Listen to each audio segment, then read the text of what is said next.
તો હા, કોન્સ્ટેબલની આવનાર પરીક્ષા માટે આપણી જોડે હવે લગભગ 7 મંથ જેટલો સમયગાળો રહ્યો છે. 7 મહિનાનું કેવી રીતે વ્યવસ્થિત ઉપયોગ કરી શકાય, જે મિત્રોએ હજુ તૈયારી નહીં શરૂ કરી, જેમને બધા જ વિષયો બાકી છે, તે કેવી રીતે તૈયારી કરી શકે, કયા મહિનામાં કયા કયા સબ્જેક્ટો કરી શકે તો પહોંચી વળાય એમ છે, કયા સરના લેક્ચરો આપણે જોઈએ તો આપણે વધારેમાં વધારે ફાયદો મેળવી શકીએ એમ છીએ, તે બધી બાબતે આપણે ચર્ચા કરવાના છીએ. તો સૌપ્રથમ તો હું તમને એ કહીશ કે કયા કયા સરના લેક્ચરો તમારે જોવા જોઈએ. ફ્રી ઓફ કોસ્ટ અમુક મળે છે, અમુક માટે તમારે પે કરવા પડે એમ છે. તો ને એ બધા તમારે જાણેલા અને થોડા ઘણા ઓળખેલા જ હશે, એમની ચર્ચા હું કરવાનું છું. ને ત્યારબાદ જે 6 કે 7 મહિનાનું તમને ટાઈમ ટેબલ આપીશ કે આ જે મિત્રોએ હજુ તૈયારી નહીં શરૂ કરી તો તે કઈ બુક વાંચી શકે.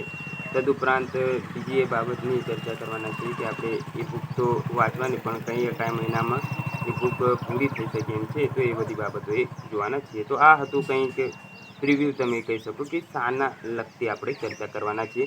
જે મિત્રોને આ કંઈ કામનું ના લાગતું હોય તે અહીંયાથી સ્કીપ કરીને જઈ શકે.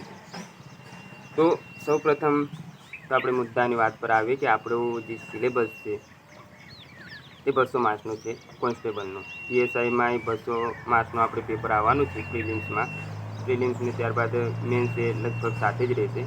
તો પ્રી મેન્સ એમાં 200 + 100 એટલે 300 જેટલી પીએસઆઈમાં છે. પીએસઆઈમાં 2 જ વિષયો એક્સ્ટ્રા છે, ઇકોનોમિક્સ ને environment. Economics current base most of હોતું હોય છે, પરંતુ બેઝ આપણું એમાં હોવું જોઈએ. એન્વાયરમેન્ટ હોય છે તે મોસ્ટ ઓફ કરંટ બેઝ હોતું હોય છે, પરંતુ જે યુવાની એનસીઆરટી પાર્ટ 2 તમે કરી લો એટલે પીએસઆઈનું ઓલમોસ્ટ સિલેબસ કવર થઈ જતું હોય છે પ્રિલિમ્સ માટેનું. તો સૌપ્રથમ આપણે ચર્ચા કરીએ કોન્સ્ટેબલથી શરૂઆત. 80 માર્ક્સનું પાર્ટ એ છે. એમાં ખ્યાલ છે કે રિઝનિંગ 30 માર્ક્સનું, ગણિત 30 માર્ક્સનું અને 20 માર્ક્સનું આપણી જોડે છે કહેવાય કે ગુજરાતી વ્યાકરણ નહીં, કોમ્પ્રિહેન્સિવ, જેમાંથી તમને ફકરો આપવામાં આવશે ને એમાંથી પ્રશ્નો પૂછવામાં આવશે. તો આવી રીતે કંઈ આપણું પ્રિલિમ્સનું સામાન્ય રીતે પાર્ટ એનો સિલેબસ છે. હવે ગણિત, રિઝનિંગ 3 કલાકનું જ્યારે પેપર હોય, 60 માર્ક્સનું મેથ્સ રિઝનિંગ હોય તો ને 20 માર્ક્સનું કોમ્પ્રિહેન્સિવ હોય, તો આપણે વધારેમાં વધારે અપેક્ષા એવી રાખી શકીએ કે મેક્સિમમ 1.5 કલાક ને ઓછામાં ઓછું 1 કલાક ને 15 મિનિટમાં આપણે 80 પ્રશ્નો અટેન્ડ કરી લઈએ. જો કે પહેલાં તો કરવાનું ના હોય, ગણિત ને રિઝનિંગ એ પાછળથી જ કરવાનું હોય, પરંતુ પાછળ એવું ના થાય કે આપણે જે 40% રેશિયો છે તે પહોંચી ન રહીએ. તો એના માટે 2 વસ્તુ મહત્ત્વની છે. એક તો આવડતું હોવું જોઈએ ને બીજું છે કે સ્પીડમાંય આવડતું હોવું જોઈએ. પછી એવું ના થાય કે કહેવાય ને કે તમારી એક્યુરેસી વધારે હોવી જોઈએ. એમાં બીજી વાત આવી છે, એક્યુરેસી ઇટ મીન્સ એવું છે કે તમારે જો 100 પ્રશ્નો તમે ધારો કે ટીક કરો છો ને 60 સાચા પડે છે, એના કરતાં તમે 70 પ્રશ્નો ટીક કરો ને એમાંથી 60 સાચા પડે તે વધારે હિતાવહ રહેતા હોય છે. તો આને એક્યુરેસી કહેવાય. ઓછામાં ઓછા તમે પ્રશ્નો ટીક કરો અને મેક્સિમમ કહેવાય ને કે આપણે સાચા પડે તો તે આપણી સારી એક્યુરેસી કહેવાય. એમાંથી માઇનસ માર્કિંગ એ ઓછું થતું હોય છે, પ્લસ બીજું કે આપણને એટલું કોન્ફિડન્સ રહેતું હોય છે કે આટલા પ્રશ્નો સામાન્ય રીતે સાચા છે. તો આ કહેવાય એક્યુરેસી. તો મેથ્સમાં આ જ આપણે જોવાનું છે. 30 માર્ક્સનું મેથેમેટિક્સ છે, 30 માર્ક્સનું રિઝનિંગ છે. એમાં શું અત્યારથી સ્ટ્રેટેજી બનાવવી જોઈએ આપણે? 30 માર્ક્સનું રિઝનિંગ છે, એમાં આપણે શક્ય હોય ત્યાં સુધી કહેવાય કે 25 માર્ક્સ પ્લસ તો આવી જવા જોઈએ. 25 માર્ક્સ પ્લસ આવી જાય ને તે બાજુ કોમ્પ્રિહેન્સિવમાં તમે 12-13 પ્લસ લઈ આવો એટલે ઓલમોસ્ટ તમે પેલો જે રેશિયો છે 40% વાળો, જેમાં આપણે હોય છે કે 80માંથી 32 લાવવાના, તે તો ઓળંગી જાઓ.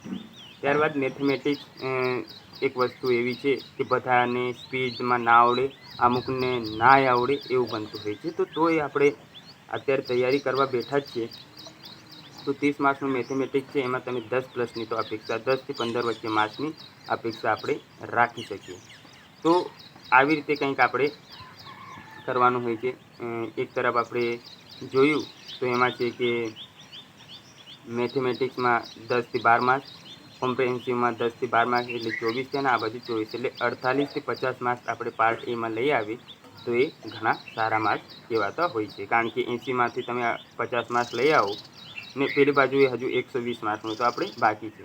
આ બધું કાર્ય આપણે 50 જે મિત્રોને મેથ્સ રિઝનિંગ સારું છે એમના માટે નહીં, પરંતુ જે મિત્રોનું મેથ્સ રિઝનિંગ સારું નથી તેમના માટે આ 50 માર્ક છે. બાકી જે મેથ્સ રિઝનિંગ સારું હોય તેમણે તો 60થી 65 માર્કનું વિચારવું જોઈએ કે આ પાર્ટમાં તમે 60થી 65 લાવી શકો. કારણ એવું છે કે મેથ્સ રિઝનિંગ એ બેઠા માર્ક છે. બેઠા માર્ક ઇટ મીન્સ એવું નહીં કે તમને આમ આવડી જ જાય બધા પ્રશ્નો, પણ જે પ્રશ્નો આવડશે તે 100% લગભગ તમારા સાચા રહેશે જો તમે વ્યવસ્થિત રીતે ગણ્યું હશે ને બહુ એમાં એવું કહેવાય ને કે નાની એવી બાબતોમાં મિસ્ટેક ન કરી હોય તો તમે સારી રીતે એમાં માર્ક્સ કવર કરી શકો છો. હવે એમાં કોર્સની વાત કરવામાં આવે તો મારી નજરમાં 2 કોર્સ છે. એક છે પરચેસ કરવા જેવું એટલે ખરીદવા જેવું છે, એક છે ફ્રી ઓફ કોસ્ટ છે. ફ્રી ઓફ કોસ્ટમાં તમને ખ્યાલ છે તે પ્રમાણે એક્ઝામ જ છે ને પૈસા આપીને લેવા જેવો એકમાત્ર વ્યક્તિ એ બકુલ પટેલ સાહેબ છે. તો આ 2 જેમની પાસે હું કહું કે પૈસાની વ્યવસ્થા હોય અથવા 2 કે 3 જણ રૂમ પર રહેતા હોય, ગ્રુપમાં રહેતા હોય, તો તે લોકોએ અત્યારે જે ઓફર ચાલે છે 3000 રૂપિયાવાળી, તે એમાં 8 મહિનાનો આપણને મળતું જ હોય છે. તો તે લઈ લેવું. 3 જણ લેશો, 1000 રૂપિયા ભાગ્યા તો એમાં છે